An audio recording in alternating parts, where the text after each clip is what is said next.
दोस्तों, एक व्यक्ति अपने पत्नी को गांव से कोलकाता शहर घुमाने के लिए लेकर आता है।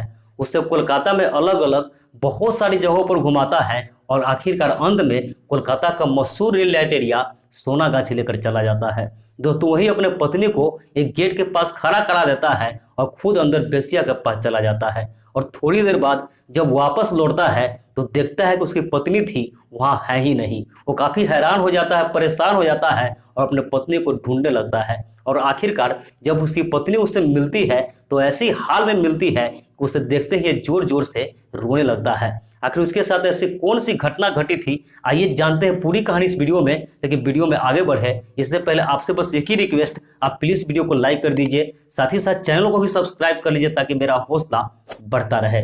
तो दोस्तों, आज आपको मैं जिस घटना कहानी सुनाने जा रहा हूँ, दरअसल एक घटना है कोलकाता की। कोलकाता में ही एक व्यक्ति रहा करता था जिसका नाम था शंकर। दोस्तों, जो शंकर था वैसे तो गांव का रहने वाला था, लेकिन वो कई सालों से कोलकाता में ही रहता था और वहां ट्रक ड्राइविंग का काम करता था। उसी से पैसा आता था, उससे अपना भी काम चलाता था और उसी पैसा में से अपने घर भेजता था जहां इसकी पत्नी रहती थी और इसकी माँ रहती थी। वो लोग का भी पेट पलता था। दोस्तों, यहाँ शंकर था, उसे पैसा तो अच्छा खासा कमाता था, लेकिन उसे एक बुरी आदत थी। वो बेसिया के पास जाता था और सारा पैसा लुटा देता था। उधर जो उसकी पत्नी थी उससे शादी का 2 साल हो गया था, उसका नाम मधु था और अभी तक उसका कोई बच्चा नहीं था। उसकी पत्नी गरीबी जिंदगी जी रही थी, वो अपने सास का सेवा करती थी और गांव में जो खेती बाड़ी होता था वो भी करती थी। उसके गांव में कुछ व्यक्ति था, उसके पत्नी को कहता था कि तुम्हारा पति वहां अच्छा खासा पैसा कमाता है, तुम अपने पति से पैसा क्यों नहीं मांगती हो, तुम अच्छा कपड़ा क्यों नहीं पहनती हो, खाना पीना अच्छा से क्यों नहीं खाती हो।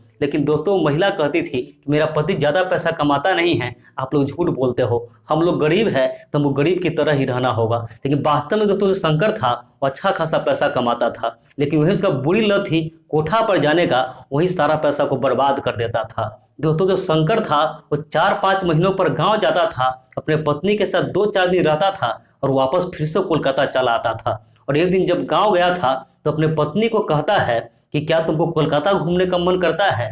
तो उसकी पत्नी कहती है कि मेरा मन तो बहुत करता है, लेकिन मैं सोचती हूँ कि आप गरीबी से जूझ रहे हैं, अगर मैं आपके साथ वहाँ घूमने के लिए चली जाऊंगी तो आपका बहुत ज़्यादा पैसा खर्च हो जाएगा, इसलिए मैं कभी कुछ नहीं बोलती हूँ। इस पर जो शंकर कहता है कि तुम चिंता मत करो, तुम माँ से बात करो, अगर माँ जाने के लिए कह देती है तो तुमको हम कोलकाता घुमाने के लिए लेकर चलेंगे।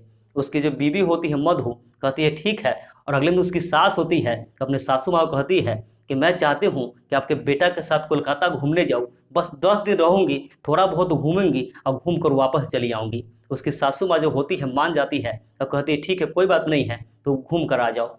दोस्तों, 2-3 दिन का समय बीता है और इसके बाद शंकर होता है अपने पत्नी को लेकर के कोलकाता चला आता है। कोलकाता आने के बाद उसे कहता है कि तुम 3-4 दिन रूम पर ही रहो, इसके बाद हम फ्री होते हैं तो तुमको हर जगह घुमा देंगे। उसकी पत्नी 2-3 दिन रूम पर ही रहती है और इसके बाद शंकर होता है अपने पत्नी को कोलकाता का अलग अलग बहुत सारी जगहों पर घुमाने लगता है, जैसे कि वहाँ का हावड़ा ब्रिज, वहाँ का बेली हाटा, वहाँ का काली मंदिर, ये बहुत सारी जगहों पर घुमाता है और घुमाकर अंत में उसे कोलकाता का मशहूर रेल लाइट एरिया सोनागाछी लेकर चला जाता है। और वहाँ जाने के बाद पता नहीं इसके दिमाग में क्या चलता है, उसे बेसिया के पास जाने का मन करने लगता है।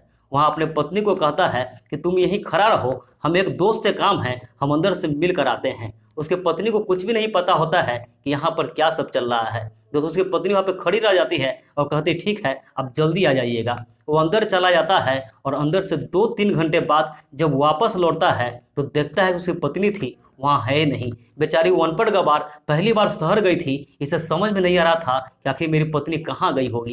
वो काफ़ी हैरान हो जाता है, परेशान हो जाता है और अपने पत्नी को ढूंढने लगता है। दोस्तों, बगल में कुछ चाय का दुकान था, पान का दुकान था, वो सबसे पूछता था कि मेरी पत्नी यहाँ खड़ी थी, वो लाल रंग की साड़ी पहनी थी, लाल रंग का दुपट्टा रखी थी, क्या आपने देखा है कहाँ गई है। लेकिन दुकानदार सब कहता था कि भाई साहब मुझे नहीं पता, थोड़ा देर पहले तो देखा था, लेकिन कहाँ गई ये नहीं बता सकता। दोस्तों, जगह जगह घूमने लगता है, जहां तहां खोजने लगता है और ढूंढते ढूंढते आखिरकार थक हार कर एक पेड़ के पास जाकर बैठ जाता है। और वहीं से उसकी नजर एक दूसरे पेड़ के पास जाता है तो देखता है कि वही उसकी पत्नी रेड साड़ी पहने हुए वहां बेहोशी की हालत में पड़ी हुई है। दोस्तों अपने पत्नी को देखते ही ये जोर जोर से रोने लगता है। वहां देखते ही देखते बहुत सारा भीड़ लग जाता है। फिर उसके पत्नी को लेकर हॉस्पिटल में लेकर जाया जाता है, उसका इलाज चलता है और जब उसकी स्थिति ठीक होती है तो उससे पूछा जाता है कि तुम्हारे साथ क्या हुआ था। फिर जो कहानी सुनाती है सुनकर उसका पति था इसके पैरों तले से जमीन खिसक जाता है। दरअसल दोस्तों महिला थी, उसे छोड़कर उसका पति जब अंदर चला गया था तो बेचारी वहीं बाहर खड़ी अपने पति का इंतजार कर रही थी। वो गांव की महिला थी तो साड़ी वगैरह भी वैसा ही पहन रखी थी और रेड कलर का दुपट्टा भी रख रखी थी। उसको देखने से ऐसा लग रहा था जैसे कि वो भी एक बेसिया ही हो।